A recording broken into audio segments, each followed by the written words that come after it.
Hi student, मैं श्रीनाथ और आज का आपका क्लास है चैप्टर नंबर 4 सेट। स्टूडेंट, जैसा कि आप जानते हैं कि इसके प्रीवियस लेक्चर में आप क्या क्या पढ़ चुके हैं। नंबर सिस्टम पढ़ चुके हैं, होल नंबर पढ़ चुके, नेगेटिव नंबर पढ़ चुके, यानी इंटीजर पढ़ चुके। अब नेक्स्ट पॉइंट, इस 4th चैप्टर में आपको क्या पढ़ना है? सेट। सेट चैप्टर हमको क्या पढ़ना है? सेट। तो आइए सबसे पहले हम आइडिया ऑफ सेट जानते हैं। चैप्टर आपका कौन सा है? लिखिएगा चैप्टर नंबर 4। चैप्टर नंबर 4 और आइडिया टॉपिक क्या है बेटा? सेट। टॉपिक क्या है? सेट्स। तो सबसे पहले हम लोग क्या सीखेंगे? Idea of sets. ये सेट कैसे मन में आया, किस चीज को सेट बोला जाएगा, किसको सेट नहीं बोला जाएगा, इसके बारे में, यानी आइडिया, कैसे आइडिया लगा कि सेट किसको बोला जाएगा, किसको नहीं बोला जाएगा। तो सबसे फर्स्ट पॉइंट हम लोग क्या लर्न करेंगे, क्या सीखेंगे? सबसे फर्स्ट पॉइंट सीखेंगे idea of set. Idea of set means ये सेट किस किस किस चीज को हम सेट बोल देंगे? क्या हम इस मार्कर को सेट बोल पाएंगे? क्या हम जो बुक पढ़ रहे हैं उसको सेट बोल पाएंगे? क्या अगर किसी थिंग को हम सेट बोल पाएंगे? तो अगर हमको ये पता चल जाए किसको सेट बोलेंगे, किसको नहीं सेट बोलेंगे, फिर आप सीख जाएंगे। ये पता चलेगा आपको आइडिया कि कहाँ से सेट आया, कैसे आया, किस थिंग को बोलेंगे, कैसे थिंग को बोलेंगे। तो वो आपको क्या किस चीज में हेल्प करेगा? उसको डिफाइन करने में हेल्प करेगा। यानी अगर सेट का डिफिनीशन आपको सीखना है तो सबसे पहले सीखिए कि आइडिया ऑफ सेट, सेट का क्या आइडिया है, किसको हम सेट बोलेंगे, किस थिंग्स को सेट नहीं बोलेंगे। तो स्टूडेंट, आइडिया ऑफ सेट देखिएगा, सेट का आइडिया कैसे आया। All around us we see a collection of things. हम अपने चारों तरफ क्या देखते हैं? Collection of things. बहुत सारे कलेक्शन, किसी चीज का थिंग्स। जैसे स्टूडेंट, आप सबका कलेक्शन हो गया, स्टूडेंट कलेक्शन ऑफ स्टूडेंट। क्या बेटा? जैसे पहला कलेक्शन क्या देखते हैं हम लोग? कलेक्शन। बेटा कलेक्शन में क्या होता है? किसी चीज का ग्रुप। क्या होता है? समूह। कोई चीज को इकट्ठा करना, एक साथ रखना, उसको क्या बोलते हैं? कलेक्शन। तो हम बहुत सारे कलेक्शन को देखते हैं। तो इसी में फर्स्ट कलेक्शन एज एग्जाम्पल आप देख लीजिए, क्या होता है? Collection of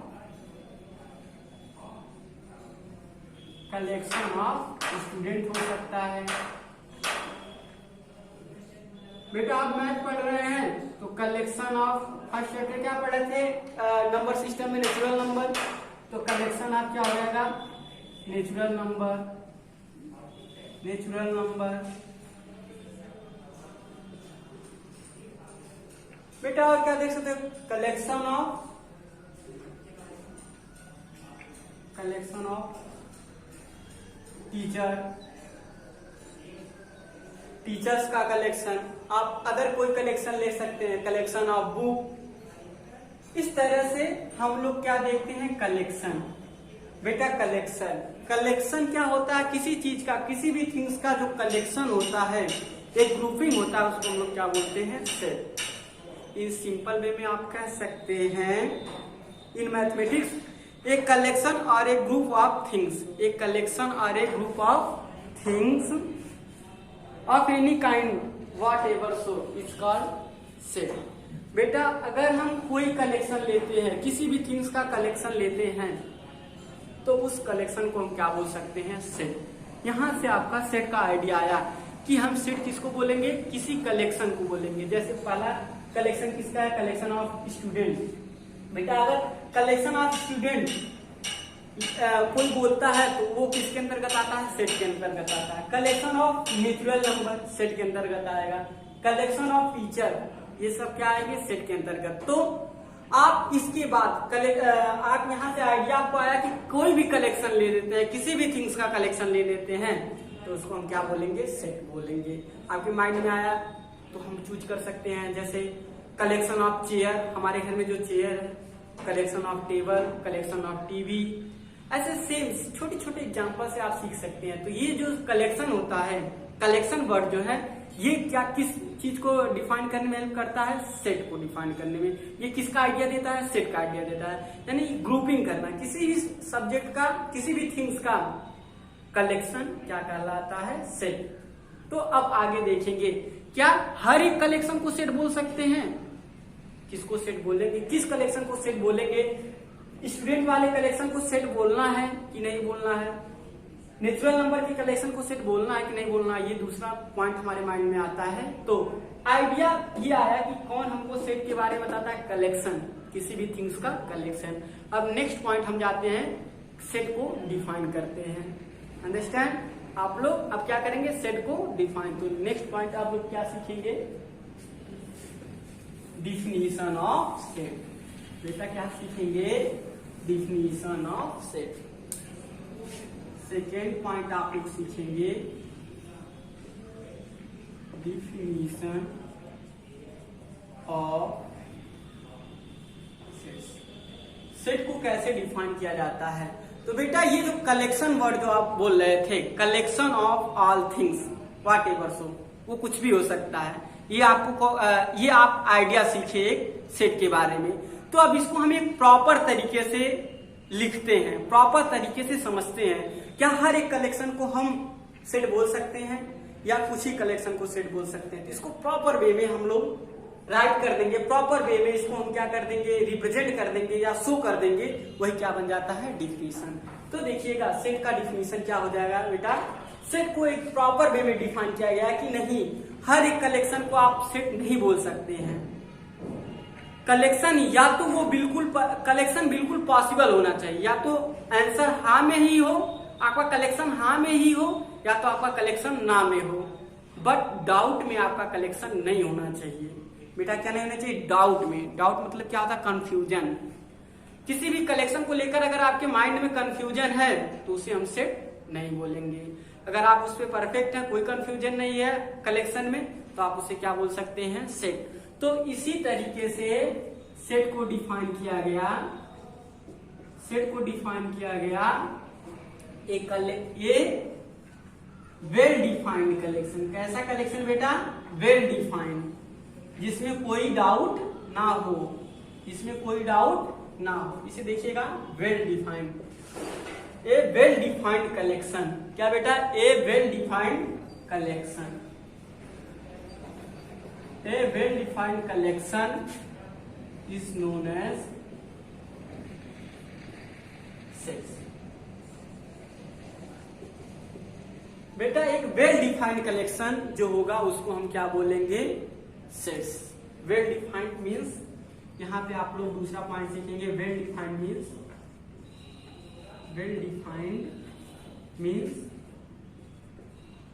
means no doubt in collection. Collection में no doubt, DOUGST, no doubt, DOUBGST होता है,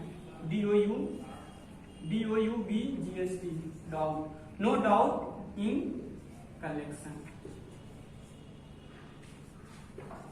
बेटा कलेक्शन में कोई डाउट नहीं होना चाहिए। अगर कलेक्शन में कोई डाउट नहीं है तो वो कलेक्शन कैसा कहलाएगा? Well defined. कैसा कहलाएगा? Well defined. तो बेटा आप जानते हैं कि अगर कलेक्शन वेल डिफाइंड है तो उसे हम क्या बोलेंगे? सेट बोलेंगे।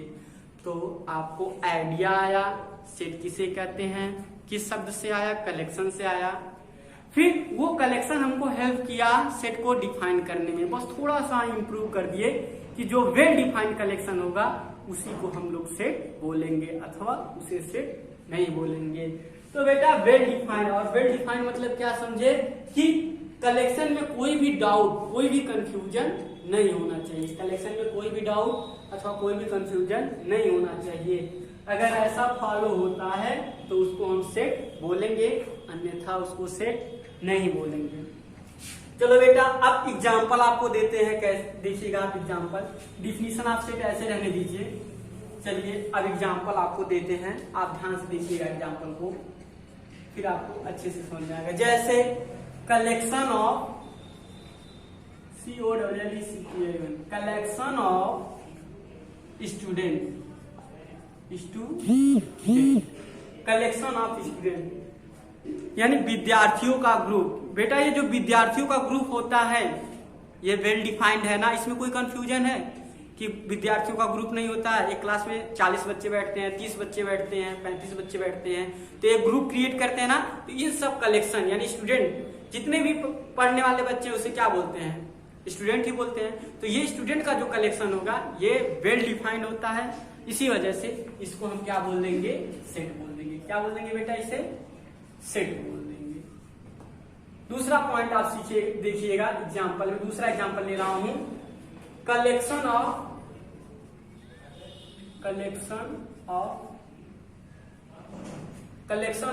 All good student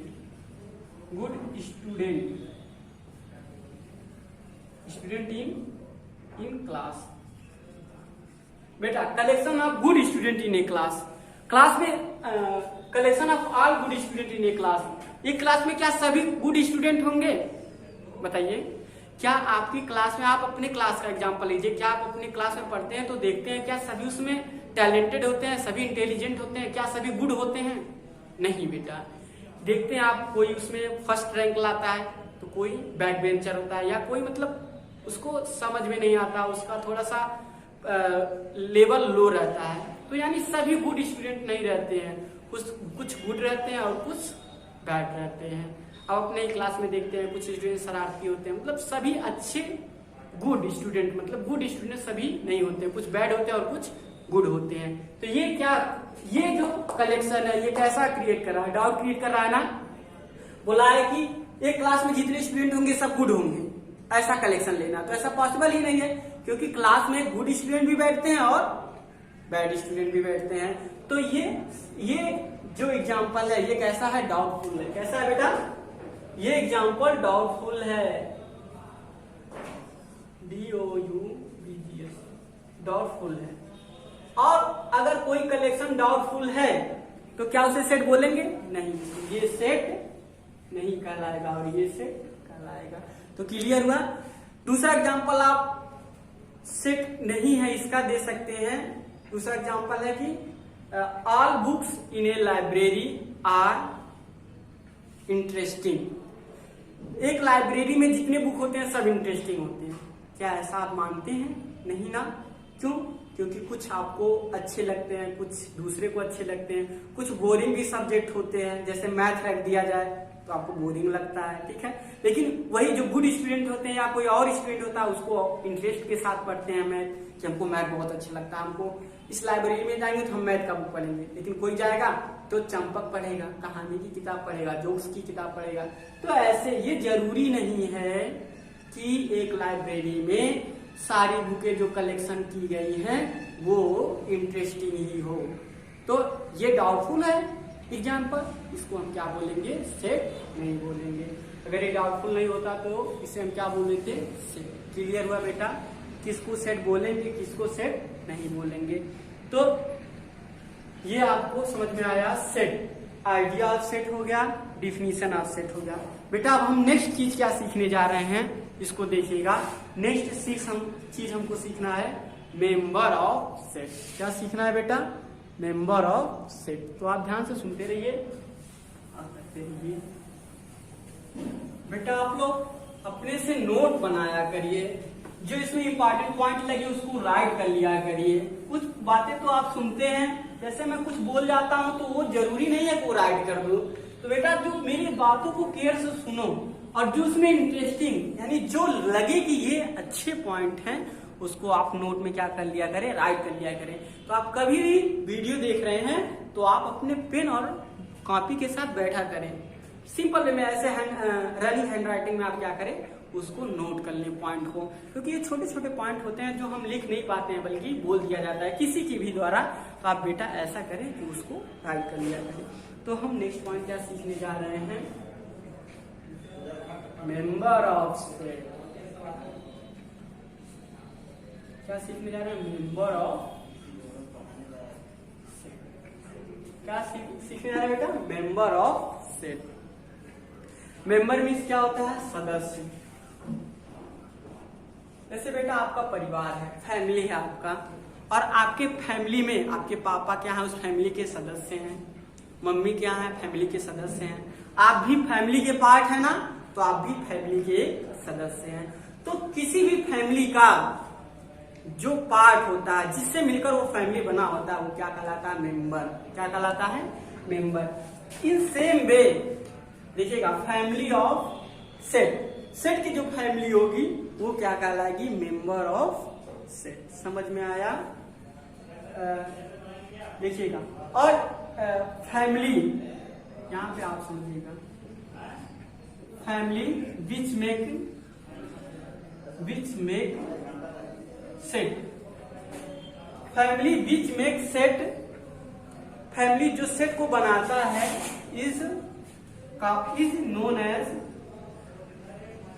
known as member of set, member of set. बेटा यहाँ फैमिली का मतलब क्या है, फैमिली को एक नाम से जाना जाता है। पहले मेंबर ऑफ सेट क्या होता है इसे समझें कि family which make set is known as member of set. इस सेट को बनाने में जो फैमिली यूज होता है उस फैमिली को हम लोग क्या बोलते हैं, member of set. As a example आप देखिएगा फैमिली में, जैसे देखिएगा एग्जाम्पल कलेक्शन, क्या बेटा, कलेक्शन ऑफ नेचुरल नंबर, किसका, नेचुरल नंबर। तो बेटा collection of natural number, natural number का कलेक्शन क्या होता है, 1 2 3 4 5 6 डॉट डॉट डॉट इनफाइनाइट। ये कलेक्शन हो गया। कलेक्शन को कैसे रखते हैं, ऐसे मान लीजिए कलेक्ट कर लिए, ये कलेक्शन हो गया। और कलेक्शन आप जानते हैं सेट कहलाता है। तो इस कलेक्शन को बनाने में कौन कौन से फैमिली यूज हुए हैं, 1 2 3 4 5 ये सब फैमिली यूज हो रहे हैं ना। ऐसे ही फैमिली समझिए, फिर आपके माइंड में सेटअप बैठ जाएगा कि सेट का फैमिली क्या होता है। ये क्या हो गया, family which make set is known as member of set. किसी भी सेट का जो फैमिली होता है, इसे जो बनाता है वो क्या कहलाता है, मेंबर ऑफ सेट। तो यहाँ पे 1 2 3 4 5 6 इनफाइनाइट, ये सब क्या कहलाएंगे, मेंबर ऑफ सेट। समझ में आया, मेंबर ऑफ सेट। अब ये आप सब सीख गए मेंबर ऑफ सेट क्या होता है। बेटा अब आपको जानना है कि सेट को, अभी आप पढ़ रहे हैं सेट और ये मेंबर ऑफ सेट। अब बेटा दूसरा पॉइंट ये होता है कि हम सेट को लिखते कैसे हैं। तो सेट को एक करली सिंबल ऑफ सेट, पहले दूसरा पॉइंट सीखिए, क्या, सिंबल ऑफ सेट। सिंबल को, सेट को कैसे रिप्रेजेंट करते हैं बेटा, तो ऐसे करली ब्रैकेट में, हमेशा क्या करते हैं, करली ब्रैकेट में सेट को रिप्रेजेंट करते हैं। अंडरस्टैंड बेटा, क्या करेंगे आप, करली ब्रैकेट में कामा के द्वारा इसको रिप्रेजेंट करते हैं हर एक फैमिली को। फैमिली का दूसरा नाम क्या होता है, जैसे इसको राइट करना कलेक्शन ऑफ नेचुरल नंबर, तो आप क्या करेंगे, एग्जांपल ले लीजिए, कलेक्शन ऑफ नेचुरल नंबर। तो इसे आप कैसे सेट के रूप में लिखेंगे, सेट बराबर 1 2 3 4 5 6 7 ऐसे इनफाइनाइट। फिर क्या करिएगा, ब्रैकेट बंद कर दीजिए। तो ये क्या कहलाएगा, सेट। क्या कहलाएगा बेटा, set. Symbol of set curly bracket होता है और इसे हमेशा कैसे लिखा जाता है, is written by capital letter. किससे लिखा जाता है बेटा, कैपिटल लेटर। आप कभी भी देखिएगा सेट को कैपिटल लेटर में लिखा जाता है, जैसे इसे सेट ए मान सकते हैं, तो क्या बोलेंगे, ए। क्या बोलेंगे बेटा, ए बराबर 1 2 3 4 डॉट डॉट डॉट इनफाइनाइट ऐसे लिख रखेंगे। तो मेंबर ऑफ सेट क्या होता है बेटा, जो सेट को बनाने में हेल्प करता है, जो कलेक्शन होता है उसे हम मेंबर ऑफ सेट बोलते हैं। और मेंबर ऑफ सेट का दूसरा नाम होता है बेटा, अब जाके सीखेंगे, मेंबर ऑफ सेट का दूसरा नाम क्या होता है, एलिमेंट। क्या होता है बेटा, ELEMENT, एलिमेंट। और इसे रिप्रेजेंट कैसे करते हैं बेटा, ऐसे, ई। कैसे रिप्रेजेंट करते हैं, ई से। तो अब आपके सामने आएगा, कुछ क्वेश्चन आएंगे कि इसे सेट बोलेंगे अथवा नहीं बोलेंगे, ये मेंबर ऑफ सेट है या नहीं है, बोलेंगे या नहीं बोलेंगे। या इसके पहले आप सीखिए, अगर डाउट है तो सेट नहीं बोलेंगे, अगर कोई डाउट नहीं है तो उसे आप क्या बोलेंगे, सेट बोलेंगे। फिर देखिएगा डाउट नहीं है तो सेट बोलेंगे, और डाउट है तो सेट नहीं बोलेंगे। और दूसरा पॉइंट सीखे हैं मेंबर ऑफ सेट, फैमिली। जो सेट को बनाता है, जो फैमिली मिलकर बनाता है, उससे हम क्या बोलते हैं? मेंबर ऑफ सेट बोलते हैं। मेंबर ऑफ सेट को दूसरे नाम से क्या जानते हैं? एलिमेंट। और फिर तीसरा पॉइंट सीखे सिंबल ऑफ सेट। सेट को कैसे रिप्रेजेंट किया जाता है? तो क्या किया जाता है? मेंबर ऑफ सेट को, क्या मेंबर ऑफ सेट को करली ब्रैकेट में राइट कर देते हैं, तो ये क्या हो जाता है? सेट का रिप्रेजेंटेशन हो जाता है। क्या हो जाता है बेटा? सेट का रिप्रेजेंटेशन। सिंबल ऑफ सेट क्या होता है? Curly bracket. और ये हमेशा कैसे राइट किया जाता है? कैपिटल लेटर से। तो किसी भी सेट को अगर शो करना है तो किससे शो करेंगे? कैपिटल लेटर से। क्या सबको समझ में आ रहा है बातें? हाँ, सो मत जाइए बेटा पढ़ते पढ़ते, हाँ देखते रहिए। तो इस तरह से आप मेंबर ऑफ सेट सीख लिए। मेंबर ऑफ सेट का दूसरा नाम क्या होता है? एलिमेंट। और एलिमेंट का सिंबल क्या होता है? ई। तो बेटा अब इससे कैसे क्वेश्चन बन सकते हैं ये देखिएगा। इससे क्वेश्चन कैसे बन सकते हैं ये आपको देखना है। तो मेंबर ऑफ सेट से क्वेश्चन बनने के लिए बेटा जैसे आप लिए थे कलेक्शन ऑफ नेचुरल नंबर। चलो बेटा एक ही चीज पढ़ते पढ़ते बोर हो गए, कह रहे हो कलेक्शन नेचुरल नंबर का ही कलेक्शन क्यों ले रहा, और भी दूसरा ले। तो चलो हम कलेक्शन लेते हैं होल नंबर का। किसका कलेक्शन लेते हैं बेटा? होल नंबर का। जैसे वर्ड में लिख दिया collection of whole number. Whole number का कलेक्शन ले लिया। अब इसे रिप्रेजेंट करना है, तो रिप्रेजेंट कैसे करेंगे बेटा? इसको रिप्रेजेंट, ये एग्जांपल है बेटा। इसको रिप्रेजेंट कैसे करेंगे? रिप्रेजेंट करने के लिए आप क्या यूज करते हैं? इसका सिंबल क्या है? Curly bracket. Collection of whole number. Whole number के फैमिली क्या क्या होंगे? 0 होता है, 1 होता है, 2 होता है, 3 होता है, 4 होता है, ऐसे इनफाइनाइट तक। बेटा अब ये क्या कहलाएगा? Representation of set. सेट को इस तरह से रिप्रेजेंट करते हैं। और आप इसको बताया कि इसको लिखना रहे तो किससे लिखते हैं? कैपिटल लेटर से। तो कैपिटल ए मान सकते हैं, कैपिटल बी मान सकते हैं। इस तरह से आपका क्या हो गया? ये सेट बन गया। दूसरा, ये सब क्या कहलाएंगे? ये जो फैमिली है इन सबको क्या बोलेंगे? एलिमेंट बोलेंगे। क्या बोलेंगे बेटा? ENT, element. और एलिमेंट का सिंबल आपको पहले बता चुका हूं कैसे होता है, ई से। तो यहां से आपका क्वेश्चन बनेगा 0 एलिमेंट ऑफ सेट ए। क्या 0 सेट ए का एलिमेंट है? हाँ, आप देख लीजिए इसमें ये है, एलिमेंट है, तो आप बोलेंगे यस। अगर 2 वाला है तो 2 कर देंगे। समझ में आया? फिर क्या बोले कि -3 इसका सेट है? -3 एलिमेंट ऑफ सेट ए, तो आप बोलेंगे नो, यानी आप क्या बोलेंगे? फॉल्स। तो जो इसमें पाया जाता है वो सेट है इस तरह से, और जो नहीं पाया जाता वो सेट नहीं है। अगर ये बोल रहे -3 बेटा सेट नहीं है, इसको रिप्रेजेंट करते हैं, सेट को लिख के ऐसे कैंसल कर देते हैं। जैसे इसको दूसरे वे में क्या लिख सकते हैं? -4 सेट नहीं है। सेट को लिख, एलिमेंट को लिख कर अगर काट देते हैं तो वो उसका मतलब होता है सेट नहीं है। सेट ऑफ ए बोल रहा है -4 सेट ए का एलिमेंट नहीं है, काट दिया ना बेटा, मतलब नहीं है। और नहीं है तो ये तो सही बात है। ये लिखा बोला है और ये बोला है नहीं है, -4 इसमें है नहीं है तो सेट नहीं है, और ये क्या हो जाएगा? ट्रू हो जाएगा। बात समझ में आया बेटा? अगर ऐसे लिखा हो तो सेट है कह रहा है, और ऐसा लिखा हो तो कह रहा है सेट नहीं है। और आप देख लेंगे अगर एलिमेंट में सेट का एलिमेंट है, इसमें से खोजेंगे, अगर पाया जा रहा है तो बोलेंगे हाँ है तो टिक कर देंगे सही का, और नहीं है तो क्या कर देंगे? गलत उसे कर देंगे। लेकिन बोले ये सेट नहीं है, अगर नहीं है तो सही है, अगर उसका अपोजिट कर जा रहा है तो क्या हो जाएगा? आपका ये स्टेटमेंट क्या हो जाएगा? गलत हो जाएगा। तो सही और नहीं का आपको समझ में आया। फिर एक लास्ट पॉइंट आप इंपॉर्टेंट पॉइंट सीखते जाइएगा। कभी कभी क्वेश्चन में वर्ड चेंज कर देते हैं, जैसे एलिमेंट, इसको क्या बोलते हैं? एलिमेंट। आपको बोला हूँ एलिमेंट। कभी कभी इसी को क्या बोलते हैं? Belong to. क्या बोलते हैं बेटा? VELONG, belong to. ऐसे ये भी बोल सकता है 0 बिलोंग टू सेट ए, तो आप बोलेंगे यस। ठीक है ना? तो ये इंपॉर्टेंट पॉइंट है क्या, कि आप कभी कभी एलिमेंट ना करके क्या बोल देता है? Belong to. इस तरह से आप सेट का फर्स्ट पार्ट कंप्लीट होता है। नेक्स्ट पार्ट में नेक्स्ट चीज सीखेंगे। तो बेटा आज की क्लास इतना ही। Thank you and have a nice day.